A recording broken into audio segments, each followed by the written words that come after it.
Hello friends, అందరికీ ఇవాళ కోడిగుడ్లు వెల్లుల్లి కారం కూర వండుకుందామండి. సూపర్గా ఉంటుందండి. అది చాలా బాగుంటుంది. పిల్లలైనా పెద్దలైనా ఎవరైనా తినొచ్చండి. అంత బాగుంటుంది, టేస్ట్గా ఉంటుందండి. హెల్దీ ఫుడ్ కూడా అండి. అది వెల్లుల్లిపాయలు వేసుకుంటాం కదా, కోడిగుడ్డు కూరలో వెల్లుల్లిపాయలు వేసుకుంటే చాలా బాగుంటుందండి. అది ఎలా చేయాలో చూద్దామండి. ఫస్ట్ గిన్నె పెట్టేసుకున్నాం, దాంట్లో ఆయిల్ వేసేసుకున్నామండి.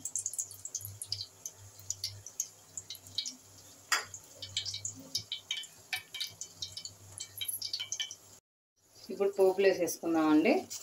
ఆవాలు, జీలకర్ర, మినప్పప్పు, పచ్చెనపప్పు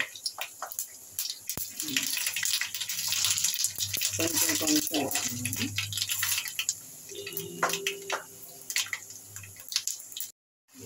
ఇదండి ఉల్లిపాయలు వేసేసుకున్నాము. ఉల్లిపాయలు కొంచెం బాగా ఎర్రగా వెళ్ళిపోయిన తర్వాత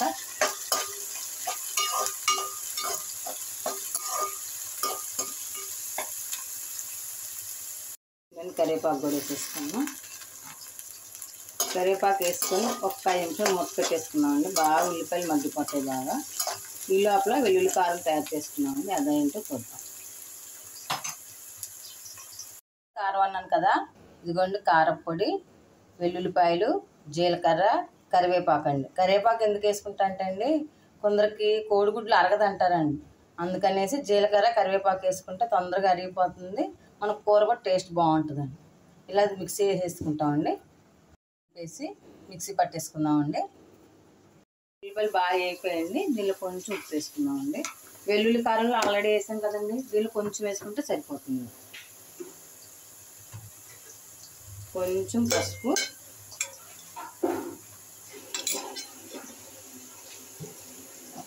కలిపేసుకొని ఇది ఎవరైనా వండేసుకోవచ్చండి. ఇది చెప్పాలంటే ఇది బ్యాచిలర్ కూర అనుకోండి.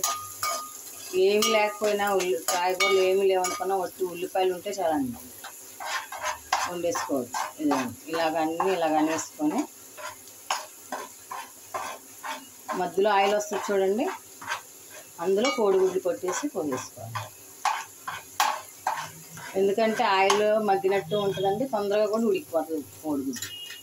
మనకి ఎన్ని కావాలంటే అన్ని కోడిగుడ్లు అలా కొట్టుకోసేసుకోవాలి.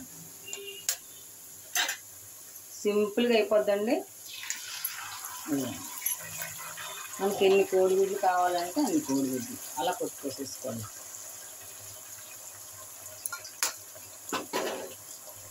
ఏమి కూరలు లేవు అనుకున్నాం అనుకోండి, ఆ రోజు వండేసుకున్నామంటే చాలా బాగుంటుందండి.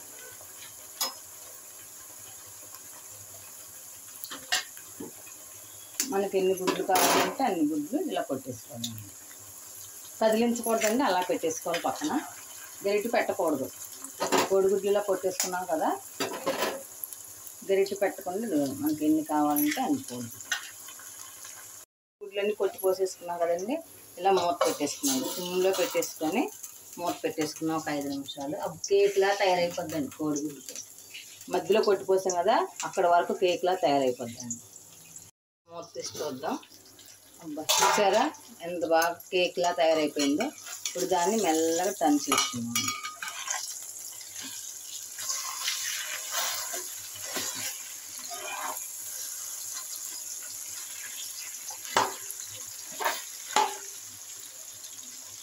ఇవన్నీ బాగా ఫ్రై అయిపోయింది కదండి.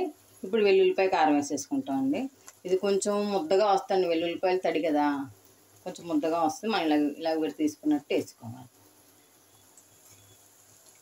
ఉప్పు తక్కువ అయితే ఇప్పుడు వేసేసుకోండి. మళ్ళీ అన్నిసార్లు కలిపితే ఎగ్స్ ముక్కలు బాగా రావండి.